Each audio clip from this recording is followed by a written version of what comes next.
It's time for another Shaun Short on Always Another Game podcast.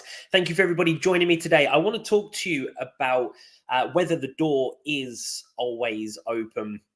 And some of you may know this from dealing with bosses in the past or coaches, where you hear the term that my door's always open. And what I've noticed a lot in my playing career, more so because I haven't been in the employed industry for so long, I've been self-employed for 13 years now. But in that time, what I noticed is a lot of coaches would say my door's always open. Yet myself and other players felt that they couldn't actually talk to that person.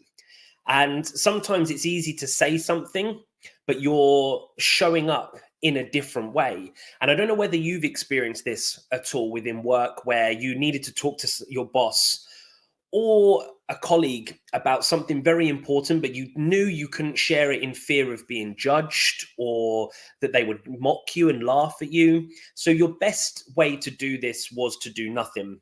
Now, many of you may not know, there's a big part of why this podcast was created that I haven't spoken about too much, which was in ice hockey. Over the years, we've lost a number of great people to mental health, and I wanted to kind of share this podcast in a way that you can overcome stuff. There is life away from the game. If you've always wanted to coach in hockey or sport, but you haven't been able to, you can still coach in other ways. You can still share your story and share your passion outside of the game. And a lot of what comes with mental health is communication and being able to, because we get told a lot when these mental health days comes up or when something happens that you've got to talk. You've got to talk to somebody. And my question always is, okay, well, how come people aren't doing it? How come they're not? And, you get all this sorts of stuff about timing and things like that. And I want to kind of share a few things today, which I've learned in my coaching career in life after hockey, in how, I work with clients, or the amount of times I've heard people say, Shaun, you should be a therapist. They're saying if I had £1 for every time, I'd probably be able to afford a couple of McDonald's Happy Meals. But there are ways of approaching communication. That this is shouting out mainly to coaches, to leaders, to parents, to bosses, anybody that has any form of leadership role in life.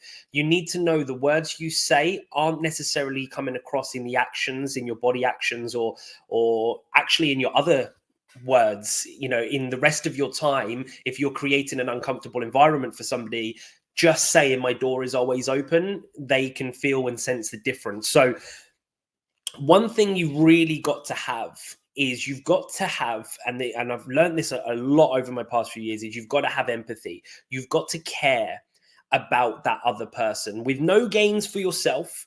Okay, there might be some small gains in terms of coaching, that the better you are at caring and the better you are at empathy, you'll get better clients and more clients. I do get that. But you do truly have to care about that human being and what they actually may be going through. I started to see this more in my latter part of my playing career. You would see players around you that were struggling, and in the past it would just be like, come on, toughen up, we just lost, don't worry about it. But actually there was more going on that you were let into.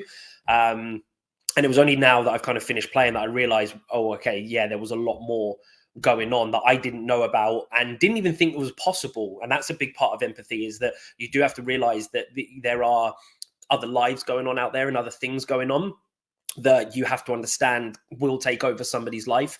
And you have to be able to support in that way. You can look at it in a way, physically, is your door open? I was working with a client once, a high up teacher in a school, I believe deputy head, and her door was physically open and people used to come in all the time. We had a boundary issue and a time issue. So we actually at one point had to go to closing the door at set times so that she was able to get things done. But actually having that door physically open allowed the employees the comfortability, is that a word, to come in and talk to her and ask for advice or support or whatever they needed. So if you're saying the door's always open, and your office door, your coaching door is shut, people see that as a sign. It's closed, do not come in. So sometimes you might have to physically open it. Sometimes you might need to physically close it if it's your boundaries that are being affected. Another one within communication is your tonality. A lot of top sales reps now work on tonality in a psychological way to entice sales. For me, tonality is vital to gaining trust. I have a lot of people come to me and tell me stuff that they probably wouldn't tell a close family member because maybe of what I do, or because I'm not a family member, it's easier to tell me. But your tonality is so important, because as humans, we are driven in to defend ourselves. It's our mammal brain. You know, if there's an attack back in the day, we would defend ourselves and we protect our tribe and our caves and whatever else. So, but what we do often, we don't necessarily always realize, and sometimes even it comes from a place of love, is our tonality is wrong. So if I use an example, if a client hasn't completed a food diary for me, for instance, if I said, "Why haven't you completed your food diary?" That's an attacking tone. And their first instinct as a human would be shut down and defend. I'm now not going to get any of the answers that I wanted. I might not get anything, or I might get a roundabout way to what potentially happened. So what I've tried to do is I've tried to eliminate words such as why, and but, and however.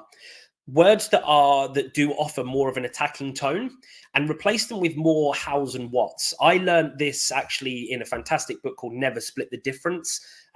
It's a fantastic negotiating and communication book that anybody's interested in reading it, from a former FBI terrorist negotiator, but fantastic communication book as well. And when you use whats and hows, you start opening up the conversation and giving people a safe place to be able to talk. Now, that could even come across wrong. How come you haven't done that? What's the reason you weren't able to do that this week? Can you see just in that quick tonality change there, from even when using a how in an attacking tone and using a what in a more of a defensive or easier, lighter tone, you would be more likely to be willing to answer the question. And then you can find out some more information. And that's what you're trying to do as a coach or a leader or a parent, is you are trying to find out more information. So even though you might have their best interests in heart, whoever you're dealing with, your kids, your player, the way you go about it can affect whether they open up or not. Because if they feel like they're being attacked, even though you're not physically attacking or even shouting, "Why haven't you done your food diary?" it can still come across as a little bit on the offense. And I don't mean offense as offensive. I mean offense as in attacking forward play, sport analogy. So that's just a few things to consider. So how can you go about that? Now, I've gained a lot of my communication skills and understanding, not only through my own journey, but from reading. There's been some fantastic books that I've come across. I've just mentioned there, Never Split the Difference. There's a guy that talks about it all the time on Instagram, Jeremy, I can't remember his name, Jeremy Minor, I can't remember, but he talks about tonality a lot. How to Win Friends and Influence People is another fantastic communication book. And yeah, there's a whole bunch out there that you can go and read and learn from.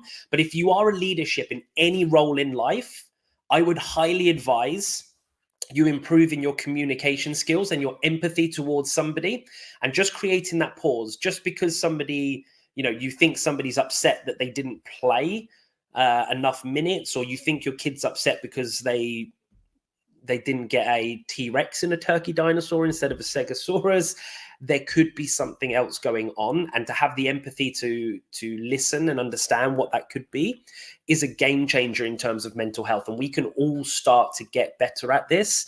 And then we will hopefully start to help more people that are struggling with mental health issues. And we can stop losing people that we care about and we love so early on in their life when they don't need to.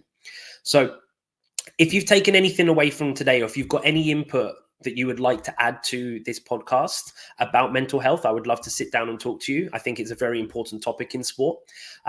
Please let me know.